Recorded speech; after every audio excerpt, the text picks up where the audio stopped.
if you saw the movie, the latest Top Gun movie, eerily enough, this is that plot kind of coming to fruition in real life. The U.S. attack on 3 Iranian nuclear sites.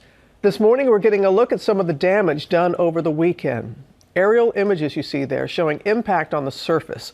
U.S. forces around the region and authorities at home are on alert for potential retaliation from Iran, warning its military will decide the timing, nature, and scale of its response. I like dealing with taboo subjects, you know that, because I think the audience is already tense, and I like going there. I like talking about things that some people are worried about or whatever. And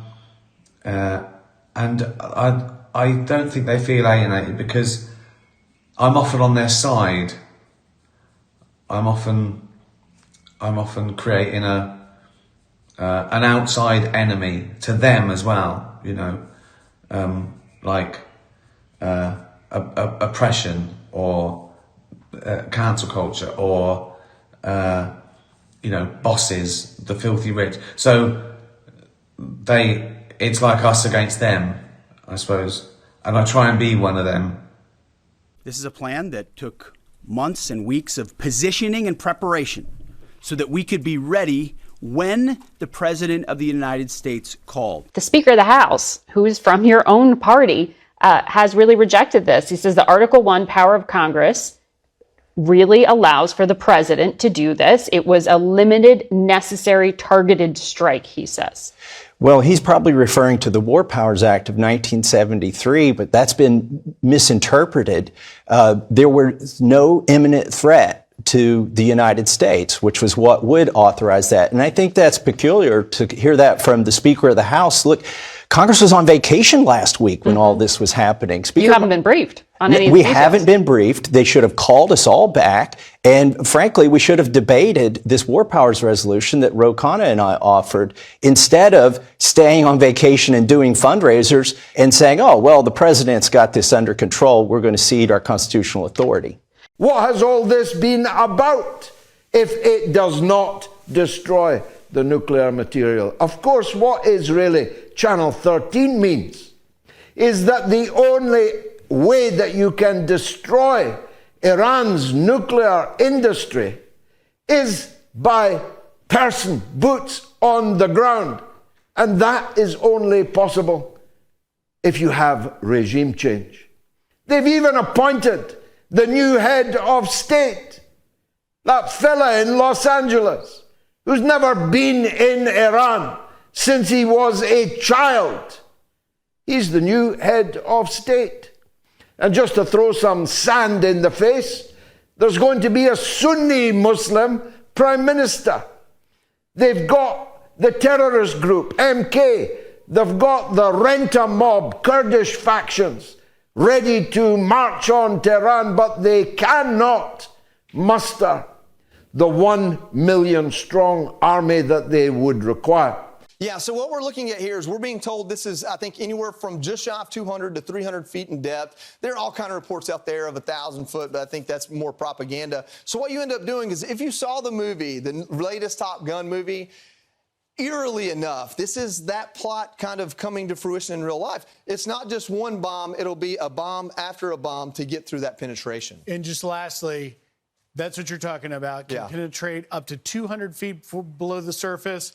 And then, of course, we'll see it try and put the second one in there and go down in there. Yeah. Let's bring in David Burke, our Top Gun and former Top Gun instructor, retired U.S. Marine Corps officer. Now, David, I don't know how well we did that, but you know this better than anybody. Talk to us about, you know, questions over whether or not this can successfully be done. He said a lot of shit I don't understand. And if I don't understand it, you don't understand it. I've got a queue of names I can give you. 80 countries long, 80 countries long that the United States has invaded since the end of World War II. Invaded or subverted by way of proxy armies or assisted in the terrorist overthrow, mass murder, assassination, and other means to alter the course of the trajectory of those countries struggling to be free. So Israel can't be blamed for those, you see. It's not Israel that overthrew President Salvador Allende in Chile in 1973. It's not Israel that murdered millions of people in Vietnam, Cambodia, Laos in the 1960s and 70s. It wasn't Israel that launched the Korean War.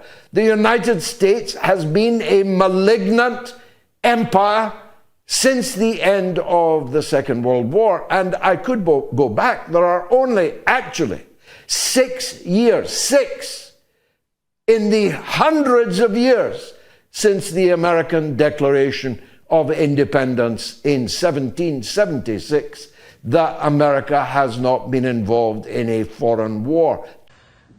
Just sort of be honest, really. So I think some people are worried about being too sincere in case they're criticised. They don't want someone to go, oh, God, oh, God, how soppy.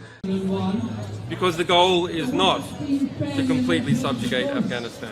The goal is to use Afghanistan to wash money out of the tax bases of the United States, out of the tax bases of European countries, through Afghanistan and back into the hands of a transnational security elite. That is the goal, i.e. the goal is to have an endless war, not a successful war. No, it's not Israel that's controlling it. It's the people who support Israel that are controlling it. And the people who support Israel are both of the sides of the Uni Party. It's in the American empire's interest to support Israel. And they ruthlessly enforce it in the ways that you've just been talking. Iran committed 2 great sins, and none of them have anything to do with nuclear.